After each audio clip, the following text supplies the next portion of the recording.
It is remarkable how well they play in these Big Ten tournaments. I'm so impressed with Purdue. They have got a bunch of gamers on this team. They just rev it up when the stakes are at their highest. 8-time champion, 13 times in the final, the defending champs. They did all the little things that they need to do to get into a final. They kept the turnovers down tonight, 9 turnovers for Purdue. They worked everybody into the offense, and I thought their defense, especially on Jordan Hooper, was very good. And they held off some runs, too. Nebraska made a couple attempts, score 8 straight points at one point. Purdue able to shut them down, not let them get back in the game. Let's show you exactly how it happened, the first of our 2 semifinal games. And like they were saying at the end there, Coach was saying, yeah, we didn't go overtime. That's because they do it every time. This is the first time in the history of this series it did not go to overtime. When they met last year, it was in the championship game. It went to 2 OTs before KK Hauser and the Boilermakers won, giving them their 8th championship. Sam Ostarello was just everywhere in this game. Here she is with the defensive board. Purdue in transition. Manuel finds Ostarello. She was everywhere. She was. She was all over the board, scoring in transition. She was a big presence inside for Purdue. Courtney Moses with a deep 3-pointer.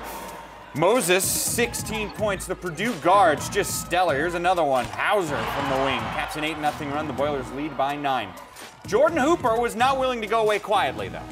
She wasn't. She hit some big-time shots, some 3-pointers, getting herself to the basket, but just too much Purdue offense on the other end, especially Ostarello cleaning up misses left and right. Purdue leads 40-31 at the break. Second half, Ostarello with the block. Up ahead to Moses. She'll finish that one off the glass and in. Purdue leads by 12 at that point. Lindsey Moore trying to stick around. I mentioned some of the runs they made. Moore ended up with 22 points. Moore with a miss here, but Emily Cady is there with the putback. That's the 8-0 run I was talking about. Here's Ostarello again, 18 points and 9 rebounds for Ostarello. Another impressive tournament performance. Later in the half, the guards again. Hauser to Moses. Boilers pushing out in front. Next possession, more for Moses. 77-64.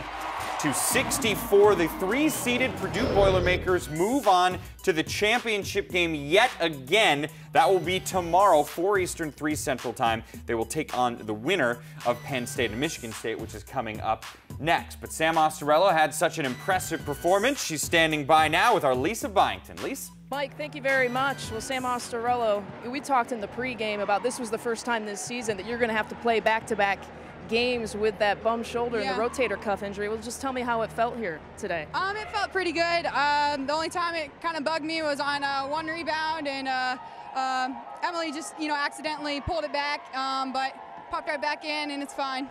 Obvious that Coach Versa wanted you guys to attack inside and get some post touches real early on. How were you able to succeed there in the first half and carry it through in the second? Yeah, we studied a lot of film, not only our games, but other Big Ten games, and we noticed that we had an advantage in the post, and points in the paint were going to be vital for us. So we just knew what we had to do, and we just kept giving props to Taylor, props to Dre, and just kept feeding them, feed the beast. I mean, I was going to say, in the conference, I don't know if there's a trio of better post passers than you and Dre Mingo and Taylor Manuel. Can you talk a little bit about the chemistry that you guys have around the paint? That's quite the compliment, thank you. I just think that we play so hard together in practice. We know where each other is going to be before we're there. Taylor is a phenomenal passer. I can't wait for that part of her game to really show. We saw it yesterday with the rifle pass to Courtney, but we just know each other very well, and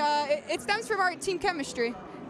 You ended the year really losing 3 out of your last 5, and now you won back-to-back games here in the tournament. You're back into familiar territory here in the finals. What are you guys doing differently now? I think February was just a rough month for us, obviously losing those 5 games in February, but we have confidence. We know tourney time is kind of when we shine, when we really bode well together, and we know that it's all we have left right now. It's 0-0. Well, 18 points, 9 boards, a near double-double again for you. We appreciate your time. It's okay. There's still good stats. You don't have to shrug your shoulders. Purdue back in familiar territory, back in the tournament final.